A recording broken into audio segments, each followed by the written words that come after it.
प्यारे बच्चों, सभी को नमस्कार। मैं राजाराम वैष्णव, टीजीटी हिंदी, आज आपके सामने कक्षा 8 के अंतर्गत हम पाठ पढ़ने जा रहे हैं बच्चों। सर्वप्रथम, जैसा कि हमारा अगला पाठ है बस की यात्रा। ये आप स्लाइड देख रहे हो बच्चों, ये सिरोही डिपो की एक बस है। हर किसी बच्चे को छुट्टियों में बस की, ट्रेन की यात्रा करना बहुत पसंद है। यहाँ पर भी बच्चों हम यात्रा करेंगे। एक कल्पना करके हम सिरोही से रवाना होंगे। तो अब हमारे सामने क्वेश्चन आता है कि बस कैसी होनी चाहिए, अच्छी होनी चाहिए या टूटी फूटी होनी चाहिए। तो जहाँ तक है सभी अच्छी बस की कल्पना करते हैं। ये जो हमारा पाठ है बस की यात्रा, जिसके लेखक हरिशंकर परसाई है, और हरिशंकर परसाई एक व्यंग्यकार लेखक है। उन्होंने बस की यात्रा में टूटी फूटी बस की से यात्रा करने का इसमें बताया गया है। तो देखिए बच्चों, हम यात्रा कर रहे हैं, सिरोही से हम रवाना होंगे। आप अगर प्राइवेट बस नहीं तो रोडवेज डिपो की सिरोही की बस आप चुन सकते हो। इसके बाद में जो पाठ के अनुसार है बच्चों, वो आपके इस तरह से हैं। ऐसी बस में आपको यात्रा करना होगा। क्योंकि इस पाठ के अंदर बच्चों 5 मित्र हैं और पांचों मित्र को शाम 4 बजे रवाना होना है। कहाँ से रवाना होना है? पन्ना से सतना के लिए, जो कि घंटे भर में उन्हें बस मिलती है। और सतना से उन्हें फिर जबलपुर की ट्रेन में बैठना है, जिससे वो अपने घर पहुंच जाए। और घर पहुंचने के बाद सुबह उन्हें वापस रिटर्न 2 जनों को अपने काम पर आना है। कहने का मतलब उनकी बस की यात्रा काफ़ी लंबी है। अब जो 4 बजे वाली बस है, वो बस, उस बस के बारे में लोगों ने उन पांचों मित्रों को सलाह दी कि इस बस में सफ़र मत करना, इस बस में डाकू मिल जाएंगे, ये बस डाकिन है, यानी इस बस में बैठने वालों का कोई भरोसा नहीं है। तो बस को देखने से, और जब ये पांचों मित्र गए, बस को देखा, तो श्रद्धा उमड़ पड़ी, क्योंकि बस काफ़ी वयोवृद्ध थी, सदियों के निशान लिए हुए थी। ठीक है, ऐसा लग रहा था इस बस की पूजा करनी चाहिए, क्योंकि काफ़ी टूटी फूटी बस थी। तो उस बस में एक कंपनी का हिस्सेदार भी जा रहा था। तो उससे लेखक ने पूछा, भाई ये बस चलती भी है क्या? तो बस कंपनी का हिस्सेदार, उसने कहा चलेगी, बिल्कुल चलेगी, आप तो इसमें बैठिए। ठीक है बच्चों, तो ये देखो, ये 5 मित्र है बच्चों, जो बस में बैठकर सफ़र करना चाहते हैं। और कौन सी बस में? जिस बस में पहुँचे वो टूटी फूटी, खटारा जिसे कह सकते हैं, वो बस है। अब जाना कहाँ है उन्हें?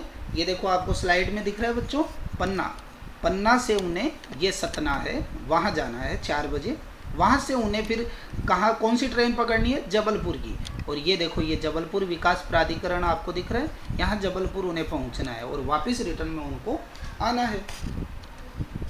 अब ये आपके सामने कुछ क्वेश्चन है।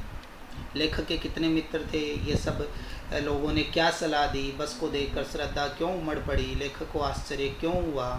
बस में और कौन सफ़र कर रहा था? तो बस कंपनी का हिस्सेदार कर रहा था। ये आप इन क्वेश्चन के जवाब देख के देना है। इसमें कुछ वर्ड है। हाजिर यानी उपस्थित, वयोवृद्ध यानी बूढ़ी, वृद्धावस्था यानी वृद्ध अवस्था।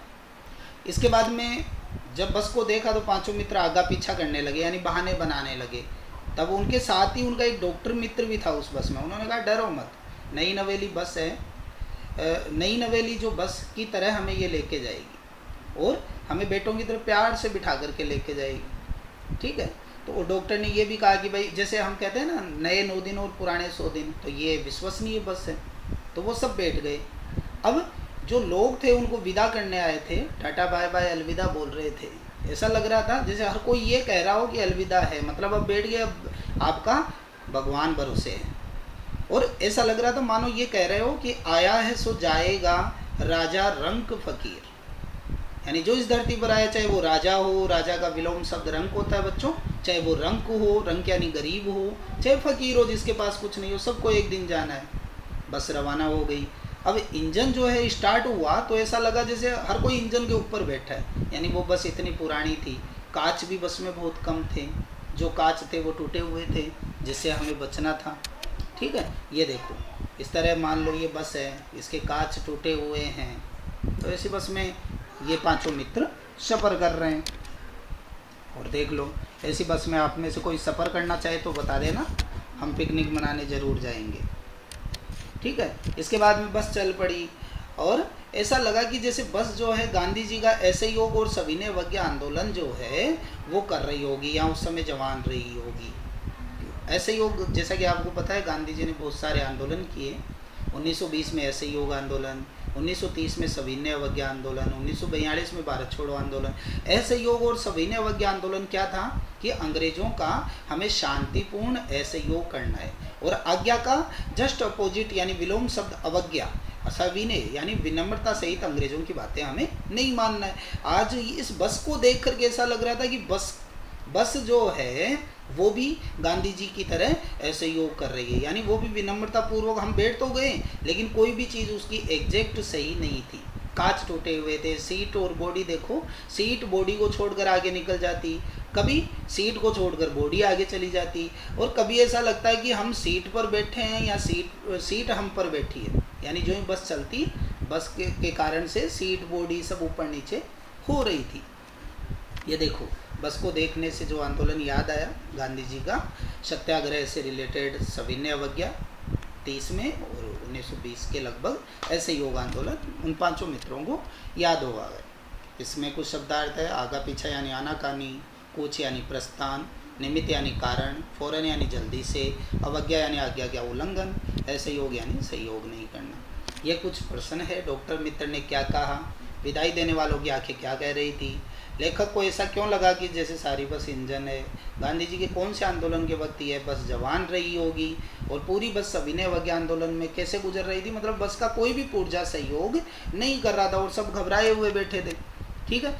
फिर क्या हुआ, बस फिर रवाना हो गई, फिर रुक गई बस। रुकने पर मालूम हुआ पेट्रोल की टंकी में छेद हो गया। ड्राइवर ने क्या किया, बाल्टी में पेट्रोल निकाल कर उसे पास में, क्योंकि शीशा तो टूटा हुआ था, नली लगा करके इंजन में डालने लगा। ठीक है। अब जो पांचों मित्र सोच रहे थे कि अब बस के अंदर जो बस कंपनी का हिस्सेदार बैठा है वो भी जो है इंजन को उठा के अपने पास रखेगा, जैसे माँ अपने बच्चे को दूध पिलाती है वैसे जो है बस कंपनी का हिस्सेदार उसे पेट्रोल पिलाएगा। ठीक है। अब बस की रफ्तार 15-20 मील हो गई। ठीक है, यानी लगभग 13-14 किलोमीटर हो गई। प्रकृति के दृश्य दिखाई दे रहे थे। अब चूंकि बस में हम सफ़र करते हैं तो पेड़ सभी हमें अच्छे लगते हैं, लेकिन यहाँ पे पेड़ है, झरने हैं, ये बुरे लग रहे थे। क्यों लग रहे थे, ऐसा लग रहा था कि कहीं किसी पेड़ से टकरा न जाए, कहीं किसी झरने में गिर ना जाए। इस तरह सभी पांचों मित्र घबरा रहे हैं। ये देखो, बस रुक गई तो ऐसे धक्का देने की भी ज़रूरत, जैसे आपने मूवी देखी होगी ना, बॉम्बे टू गोवा, तो उस तरह ये ऐसी ज़रूरत भी पड़ जाती है। ये कुछ इसके शब्दार्थ है। एकाएक यानी अचानक, उम्मीद यानी आशा, ठीक है, भरोसा विश्वास, दृश्य नज़ारा, दुश्मन शत्रु होता है, गोता यानी डुबकी लगाना। ये कुछ क्वेश्चन है। बस क्यों रुक गई, लेखक क्यों उम्मीद कर रहा था, बस कौन सी रफ्तार से चल रही थी, जो मैंने बताया 15-20 मील। लेखक को बस पर भरोसा क्या नहीं था, क्योंकि बस टूटी फूटी थी। और लेखक हर पेड़ को अपना दुश्मन क्यों समझ रहा है, पता नहीं किस पेड़ से टकरा जाए। बस फिर रवाना हुई। ड्राइवर ने नई नई तरकीबें की, लेकिन बस चल नहीं पाई। ठीक है। अब बस कंपनी का बोला हिस्सेदार की बस तो बहुत अच्छी है, लेकिन पता नहीं क्यों नहीं चल रही। ठीक है। अब बस पर लेखक को पांचों मित्रों को दया आ रही है। ऐसा लग रहा है जैसे कोई बुढ़िया है और थक गई है। ठीक है। और हम ज़बरदस्ती इस बस पर, जो पुरानी बस है उस पर हम ज़बरदस्ती बैठकर आ गए। अब हिस्सेदार साहब ने बस को खोला, बस सुधारा, बस आगे चली, फिर उसकी चाल कम हो गई।